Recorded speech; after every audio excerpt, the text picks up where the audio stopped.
Hello friends, complete solution YouTube channel पर फिर से आपका एक स्वागत है।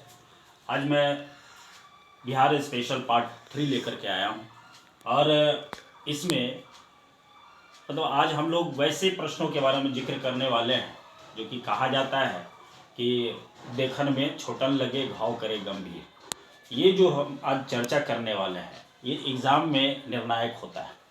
अगर आप जैसे आप सिविल का प्रिपरेशन कर रहे हैं, एसआई का प्रिपरेशन कर रहे हैं और कोई तो आता है और आपसे पूछता है, अगर उसकी इच्छा हो गई कि इसको डिमोरलाइज करना है तो वो पूछेगा कि आप क्या करते हैं, तो आप जवाब दीजिएगा कि मैं दरोगा का सिविल सर्विसेज का प्रिपरेशन कर रहा हूँ। तो वो कहेगा कि अच्छा ये बताइए कि 1918 का टेबल बताइए ज़रा से क्या होता है। आप समझिए, आप 19 टेबल आप किसी को याद नहीं होता है। उसकी मंशा यही होती है कि इसको डिमोरलाइज करना है, कि आप नीचे वाला नहीं जान रहे हैं और इस तरह की बात आप कैसे सोच रहे हैं। तो बोर्ड कमीशन कभी कभी ऐसा कर देता है और जब ऐसा कर देता है तो वो प्रश्न आपके लिए बहुत निर्णायक हो जाता है। क्या कि वहाँ तो रहता है ऐसा, आप बैठेंगे देखेंगे प्रश्न देखेंगे आप तो लगेगा क्या कि ये है पेट में है मुंह में नहीं है।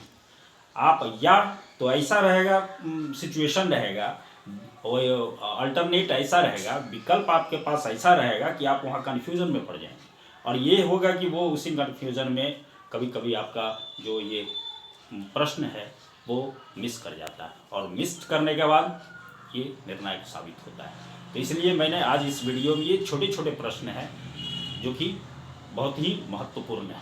आज उन्हीं प्रश्नों का मैं आज जिक्र करने वाला हूँ। देखिए, आज ये पटना, आज मैं पटना के बारे में ओवरऑल जितने जो भी चीज़ है पटना के बारे में आज मैं आपको बताने वाला हूँ। और जो लोग जानते हैं वो एक बार रिवीजन भी कर लें, देख लें, ज़रूर देख लें इसको।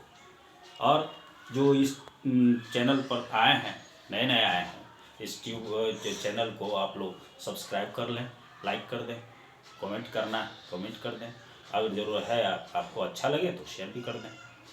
चलिए आते हैं, देखते हैं हम लोग। पटना नगर की स्थापना किसने किया था? सभी लोग जानते हैं, उदयन ने किया था। उदयन मगध साम्राज्य का एक सम्राट था। वो किस वंश का था? सभी जानते हैं, हर्यक वंश का था। अगला हम लोग चलते हैं, आखिर उसने पटना नाम क्यों पड़ा? तो ऐसी मान्यता है कि पटन देवी के नाम पर पटना का नामकरण हुआ है। यहाँ एक पटन देवी है, मंदिर है, उसी के नाम पर गंगा के किनारे स्थित है पटन देवी और उसी के नाम पर इस नगर का नाम पटना पड़ा है। अब आगे हम लोग चलते हैं। ये पटना किस नदी के किनारे है? पटना है आपको गंगा नदी के किनारे है। क्लियर? अब अगला चलते हैं हम लोग, तख्त मंदिर पटना में है। तख्त मंदिर कहाँ है? पटना साहिब में है। और पटना साहिब कहाँ है? पटना में है। क्या है तख्त मंदिर? जो सिख के जो गुरु थे, गुरु गोविंद सिंह, उनका जन्म स्थल यही पटना साहिब में है और इसी यहीं पर ये गुरुद्वारा है। तख्त मंदिर क्या है? हर मंदिर एक गुरुद्वारा है और ये गुरु गोविंद सिंह का ये क्या है? जन्म स्थल है।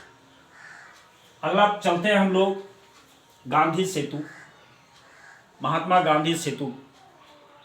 गांधी सेतु विश्व का, दुनिया का सबसे बड़ा सड़क पुल मार्ग है। महात्मा गांधी सेतु गंगा नदी पर बना हुआ है और ये सड़क पुल है और ये सड़क पुल मार्ग है। दुनिया का सबसे बड़ा, सबसे लंबा सड़क पुल मार्ग कौन है? महात्मा गांधी सेतु। अगला चलते हैं हम लोग, अगम कुआं के नाम पर जो बिहार के लोग हैं वो जानते होंगे अगम कुआं स्थल के बारे में, लेकिन इसकी क्या विशेषता है वो शायद वो नहीं जानते होंगे।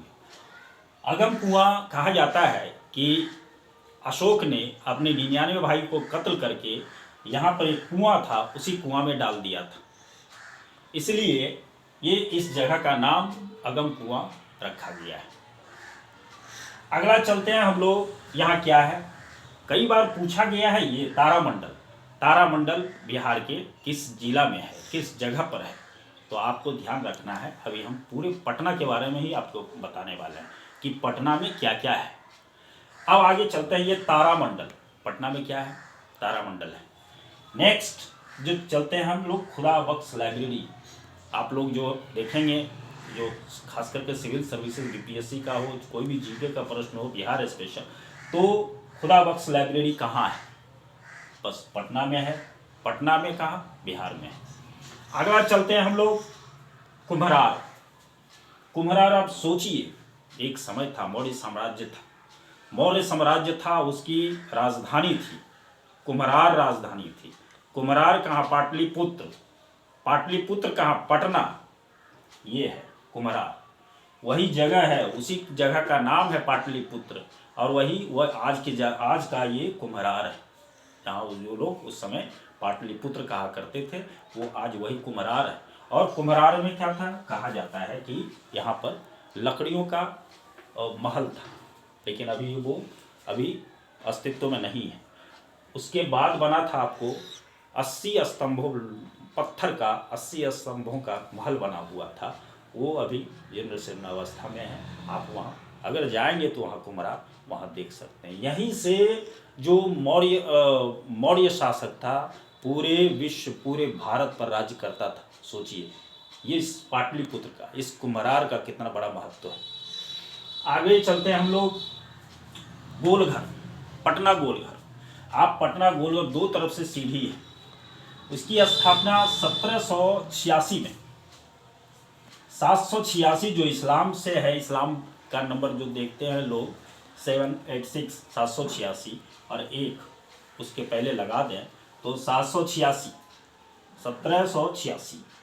1786 में गोलघर की स्थापना हुई थी। आप समझिए, गोलघर की स्थापना की हुई थी, गोल और घर, क्योंकि ये अन्नागार के रूप में, गोदाम के रूप में इसकी स्थापना हुई थी कि आपातकाल में अनाज को रखा जाता था, और आपातकाल जब इस के लिए ये इसमें अनाज का भंडारण किया जाता था।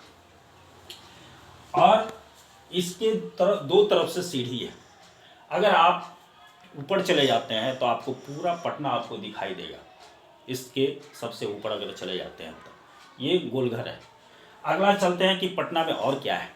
पटना में और क्या है, लेकिन इसका महत्व इसलिए है कि वो आपके एग्जामिनेशन में बहुत, आप देखेंगे, पढ़ेंगे, आप देखेंगे कि वो आता है, रहता है, इसलिए मैं एक बार इसको देख रहा हूँ कि आप एक बार रिवीजन कर लें।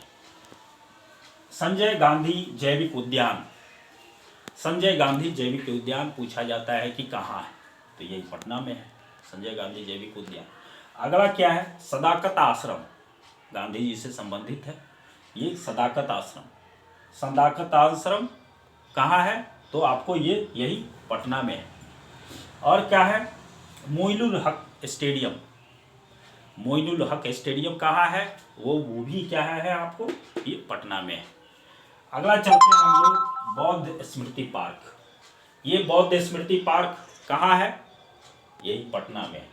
तो इतना सारा चीज़ है जो कि पटना में है। और आप देखेंगे कि कोई भी एग्ज़ाम है बिहार से, आप एक बार ज़रूर देखेंगे कि रहता ही रहता है। अगर आया तो, अगर आप ये वीडियो देख रहे हैं, हम, मेरा पर्पस यही है कि आपका वहाँ कन्फ्यूज़न ना रहे, पेट में है मुंह में नहीं है, ये चीज़ ना हो। आप एक बार, मैं इसलिए इसको लाया हूँ ताकि आपको 10 मिनट में आप इसको पूरी तरह से देख लें, आपका मतलब वहाँ एग्ज़ाम में अगर आता है तो मिस ना करें। ये पुनः मैं एक बार कहना चाहता हूँ कि जो भी लोग हैं, मेरे नए नए वीडियो जाएंगे, आप नोटिफिकेशन पर आएगा, और इसको आप सब्सक्राइब कर लें। बस आज के लिए इतना ही, धन्यवाद, थैंक यू।